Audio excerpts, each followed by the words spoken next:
ये मेरे साथ विशाल है, ये सुनील है, ठीक है, और ये दोनों एलबी के रेजिडेंट हैं। और विशाल कम से कम 2014 से उस युद्ध का हिस्सा है जो हम बिल्डर से लड़ रहे हैं करप्शन के खिलाफ, हमें नहीं मिले हुए फ्लैट्स के फैसिलिटीज़ के खिलाफ। और जब हम आज बोलते हैं कि बिल्डर ने इनकम्प्लीट प्रोजेक्ट डिलीवर किया है या अभी भी कर रहा है, और इसमें नोएडा अथॉरिटी और आरपी अब जो बिल्डर है इनका मिली भगत है और इन्होंने होम बायर्स के साथ धोखा किया, तो ये अतिशयोक्ति नहीं है, क्योंकि हम पिछले 11 साल से लड़ रहे हैं।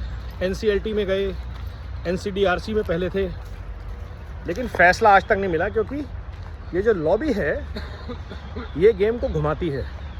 पहली बार हमें इसमें एक स्टे मिला है अब, लेकिन लोगों को पता होना बहुत ज़रूरी है कि क्या क्या गलत हो रहा है आपके साथ। आपका प्रोजेक्ट आज भी इनकम्प्लीट ही है। टावर 30 आज तक नहीं बना है। क्लब आज तक पूरी तरह फंक्शनल नहीं है। यूटिलिटी बिल्डिंग आज तक नहीं बनी है। और गजब की बात यह है कि नोएडा अथॉरिटी ने 2016 में इसके ऊपर कंप्लीशन सर्टिफिकेट दिया हुआ है एज पर आरपी। तो सोचने की बात यह है कि किस तरह से एक प्रोजेक्ट को जो आज भी इनकम्प्लीट है, जहाँ पे आज भी बेसमेंट्स में HVAC सिस्टम नहीं है, फायर सिस्टम्स पूरी तरह काम नहीं कर रहे, उसको कंप्लीशन सर्टिफिकेट दे दिया गया अचानक 2016 में। सब फायर अप्रूवल NOC सब मिल गए 2016 में, जबकि प्रोजेक्ट आज तक इनकम्प्लीट है। और इसके visual, photograph, videos, documents, emails भर भर के सबूत हैं जो हमने कोर्ट में सबमिट किए हैं। और उसके बावजूद नोएडा अथॉरिटी बोलती है कि ये प्रोजेक्ट जी हमने तो कंप्लीशन सर्टिफिकेट दे दिया। ये भ्रष्टाचार का सबसे बड़ा मुकाबला मुजस्सिमा है।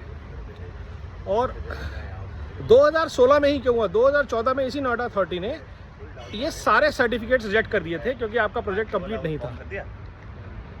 आज क्यों ये सर्टिफिकेट इशू किए गए 2016 में, 2016 में, क्योंकि बिल्डर बैंकरप्ट होने वाला था। एक मोटी डील हुई जिसमें बिल्डर ने ये गेम खेला कि जो पब्लिक यूटिलिटी है, कम्युनिटी फैसिलिटी है, कम्युनिटी सेंटर है, यूटिलिटी बिल्डिंग है, उसको उसने शॉपिंग आर्केड बना के बेचने की कोशिश करी नोएडा अथॉरिटी के कुछ भ्रष्ट अफसरों के साथ। कि अगर जहाँ पे कुछ जनता के लिए, होम बायर्स के लिए फैसिलिटीज़ थी, वहाँ पे दुकानें बनाओ, आधा पैसा आप खाओ, आधा पैसा हम कमाएंगे, और उसके बाद हम अपने आप को बैंकरप्ट घोषित कर देंगे। और इसी दौरान बिल्डर ने 600 करोड़ रुपया ग्रेनाइट गेट से निकाल के हैसेंडा और अलग अलग जगहों पे भेजा। इसके पुख्ता सबूत हैं। और वो पैसा कहाँ कहाँ गया उसकी मनी ट्रेल भी इजीली अवेलेबल हो जाएगी आज की डेट में। ईडी के पास, विजिलेंस के पास, सीबीआई के पास ये मामला है। तो नोएडा अथॉरिटी इसको कवर क्यों कर रही है और झूठ क्यों बोल रही है? आज 2016 के कल्प्रिट भ्रष्ट लोगों को क्यों छुपा रही है? लड़ाई ये है। बिल्डर ने अपने आप को बैंकरप्ट करके पीछे से गेम चलाना शुरू कर दिया। आरपी वो कहता है जो बिल्डर आज बोलता है। आज भी बिल्डर इस गेम को कंट्रोल करता है। विदुर भारद्वाज, निर्मल सिंह, सुप्रीत सूरी, ये लोग गायब नहीं हैं, ये पीछे हैं। क्योंकि आज भी अब सेटलमेंट होती है तो जिन्होंने पैसे ब्लैक के लगाए हुए हैं वो उनको बुला के लाते हैं कि तुमने पैसा लिया था, आज हिसाब दो। होम बायर से कभी नहीं मिलेंगे ये लोग। आरपी क्या बोलते हैं कि जी मुझे नहीं मालूम, मेरे को तो 2016 में ये नक्शा मिला है, मैं इसको काम करूँगा। 2012 का नक्शा क्यों नहीं बात करते आप भाई? आपके पास नोएडा अथॉरिटी का अप्रूव्ड प्लान जो है वो 2012 है, उसमें कम्युनिटी सेंटर है। और कोर्ट में ये लोग पिछले 1.5-2 महीने से, जब से कोर्ट इनसे बोल रहा है, इलाहाबाद हाई कोर्ट, ये 2016 का नक्शा नहीं ला पा रहे, जो इनके पास सो कॉल्ड है। क्योंकि इनको पता है अगर वो नक्शा आया और उसके बेसिस पे कंप्लीशन सर्टिफिकेट आया तो बहुत बड़ी गाज इस भ्रष्ट तंत्र पे गिरेगी। और ऑलरेडी ये बात सुप्रीम कोर्ट के संज्ञान में है। मैं आप लोगों को ये बातें इसलिए बता रहा हूँ कि आपको पता होना चाहिए, सिर्फ मकान नहीं, सिर्फ एक मकान के पैसे नहीं दिए थे हमने। इस कम्युनिटी के पैसे दिए थे। 36 एकड़ के ऊपर हम सबका हक है।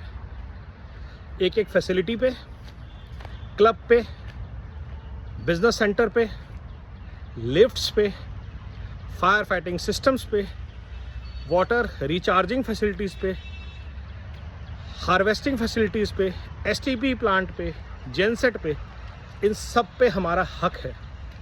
तो अपने हक के लिए आप तब लगड़ पाएंगे जब आप जागरूक होंगे, और यही पर्पज़ है मेरा बार बार ये वीडियो डालने का, क्योंकि एक जागरूक समाज ही अपने हकों के लिए, अपने देश के लिए, अपने समाज के लिए खड़ा हो सकता है। जागरूकता फैलाना मैं अपना कर्तव्य समझता हूँ और फैला रहा हूँ। राजनीति करने वाले आप जो मर्जी बोलिए कि ये मैं अपने राजनीतिक स्वार्थ के लिए कर रहा हूँ, मुझे इलेक्शन लड़ना है, वो मैं जब से मैंने एओ फॉर्म करी है तब से लोग बोलते हैं 2019 से कि छिब्बर साहब ये काम करते हैं इलेक्शन लड़ने के लिए। कोई शौक़ नहीं है मुझे राजनीति में आने का, बहुत शौक़ है मुझे समाज के लिए, अपने परिवार के लिए, अपनी सोसाइटी के लिए कुछ बेहतर करने का। और इस प्रयास में मैं लगा हुआ हूँ, प्रयासरत हूँ लगातार, और बहुत से लोग आप जैसे एलबी के लोग इस बात को सपोर्ट करते हैं। आप सबका धन्यवाद। जुड़े रहिए, जागरूक होते रहिए और अपने हकों के लिए एक साथ लड़िए।